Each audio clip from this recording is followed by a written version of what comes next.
John was a pillar in the Jerusalem church in Galatians 2. So this man is growing through the action of the Spirit.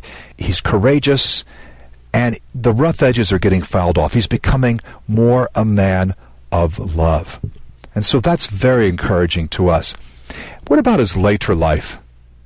Well, there's a strong tradition that he went to Ephesus, Asia Minor, and that based on John 19, he invited Mary into his home, and even the Virgin Mary, who was no longer a virgin, of course, ended up moving to Ephesus.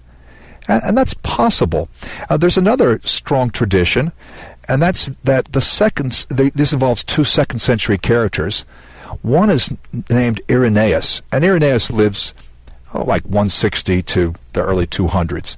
And he shares that he was mentored by Polycarp of Smyrna. Smyrna is not actually very far from Ephesus. It's another town just a little bit to the north. Oh, and Polycarp is a cool Greek word. It means like very fruitful or much fruit.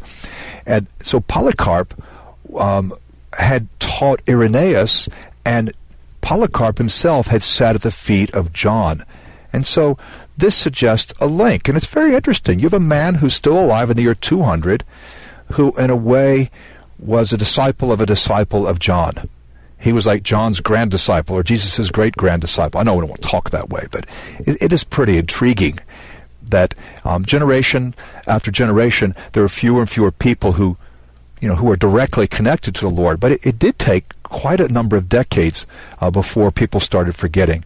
And so that's quite fascinating that he would have lived on so long. Now, traditionally, he died a peaceful death.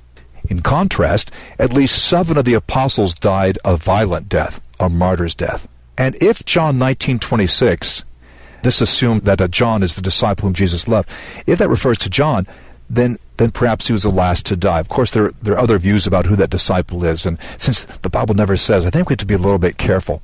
Anyway, if he was one of the last to die, then he and his brother James, in a way, create brackets around the apostles. James is the first to die, and John is the last. Quite interesting, that connection. I've got a few other miscellaneous points in the notes that accompany this, and I will say last that there is strong evidence that John did write the gospel, the 3 letters in the book of Revelation, but it's far from certain, and the Bible never says that he did. It's just tradition. And apart from Revelation 1:4, none of these 5 documents says it's written by John. And perhaps it's a different John who wrote Revelation. Just very hard to know. But what we can know, the lessons for us are these, and I have 3.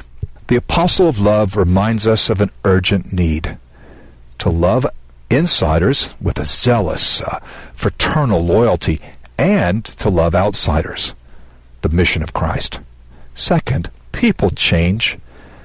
The Son of Thunder in time became known as the apostle of love. Maybe you have no vision for someone to change. Maybe it's a friend, someone you live with. Maybe it's a spouse or a close relative. Through the Spirit of God, people change.